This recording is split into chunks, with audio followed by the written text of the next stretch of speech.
الله معكم أحبائي. في عالم السياسة أحيانا لا تبدأ الحروب بصواريخ أو دبابات، بل تبدأ بقرار إداري بسيط أو جواز سفر. هذا ما يحدث اليوم بين روسيا ومولدوفا.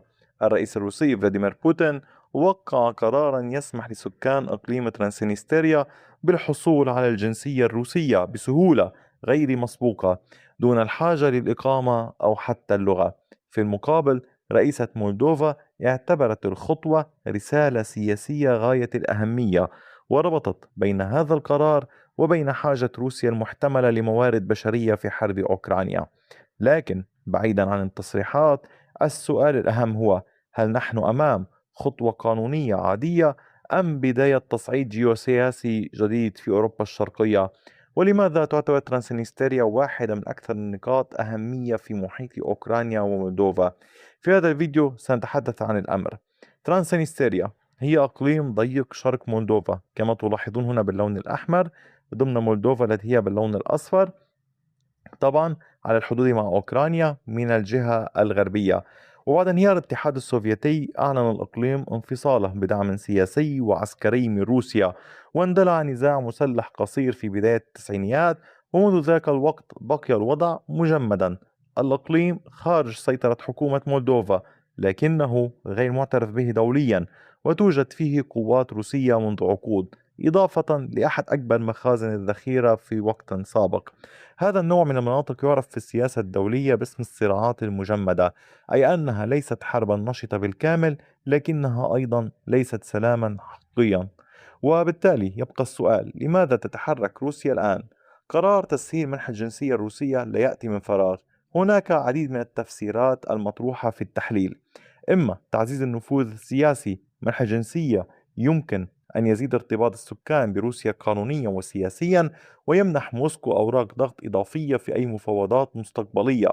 ثانيا، ما يعتبره الروس حماية المواطنين الروس، يعني حيث يمكن قول في حال حصل أمر يكون هناك تدخل روسي تحت مصطلح حماية المواطنين. وثالثا، عامل الحرب في أوكرانيا، وهذا ما اعتبرته رئيسة مولدوفا أنه يعني هناك حاجة لإرسال من قوم مواطنين يملكون الجنسيات الروسية إلى الجيش الروسي ولاحقا إلى الحرب في أوكرانيا. لكن لا تأكيد رسمي على استخدام عسكري مباشر من هذا القرار حتى اللحظة. أيضا فيما يتعلق بموقف مولدوفا والاتجاه الأوروبي، مولدوفا اليوم في مرحلة هامة للغاية. الدولة حصلت على صفة مرشحة للانضمام إلى الاتحاد الأوروبي قبل 4 أعوام، وبدأت مفاوضات رسمية لاحقا قبل عامين. وهذا التحول يضعها في مسار مختلف تماما يعني عن النفوذ الروسي التقليدي في المنطقة. والحكومة المولدوفية ترى أن أي ضغط على ترانسنستريا قد يكون محاولة لإبطاء هذا التحول نحو الاتحاد الأوروبي. لكن في المقابل تؤكد أن القرار النهائي بشأن الانضمام إلى الاتحاد الأوروبي ليس بيد روسيا، بل بيد المؤسسات الأوروبية فقط. ويبقى السؤال لمن يسأل: أين تكمن خطورة ترانسنستريا؟ من الناحية العسكرية الإقليم ليس كبيرا، لكن أهميته تأتي من موقعه كما تلاحظون: قريب من أوكرانيا، قريب من رومانيا، ويضم وجودا عسكريا روسيا قديما.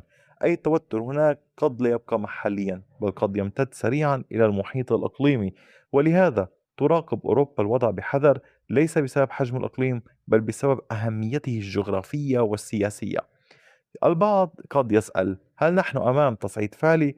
حتى الآن لا مؤشرات مباشرة على تصعيد عسكري، لكن ما يحدث يصنف في السياسة الدولية ضمن أدوات النفوذ الناعم أو القوى الناعمة: الجنسية، الهوية، النفوذ القانوني، الضغط السياسي غير المباشر. هذه الأدوات غالبا تستخدم قبل أي تغييرات أكبر على الأرض. لكن في المقابل هناك جانب آخر مهم: ليس كل قرار جوازات عينية عسكرية، أحيانا يكون هدف سياسي أو إداري بحت. ولهذا يبقى التفسير مفتوحا بين أكثر من قراءة، ولا أحد يمكنه أن يقول ما الذي قد يحصل في المستقبل. والمشهد بين مولدوفا وترانسنستريا لا يمكن قراءته من زاوية واحدة فقط: هناك روسيا، وهناك مولدوفا التي تتجه نحو الاتحاد الأوروبي، وبين الطرفين منطقة صغيرة، ترانسنستريا شديدة الأهمية. السؤال يعني إلى أين يمكن أن يتطور هذا الملف في ظل استمرار الحرب في أوكرانيا؟ وبالتالي في السياسة الدولية أحيانا أصغر الملفات هي التي تحمل أكبر احتمالات التصعيد. علينا أن ننتظر حتى ذاك الحين وأتابع معكم أي تطورات جديدة. فتأكدوا من الانضمام للقناة، مشاركة الفيديوهات ليستفيد الأصدقاء، وطبعا حين تنضمون فعلوا الجرس. وشكرا على وقتكم الثمين، وإلى اللقاء بفيديو آخر.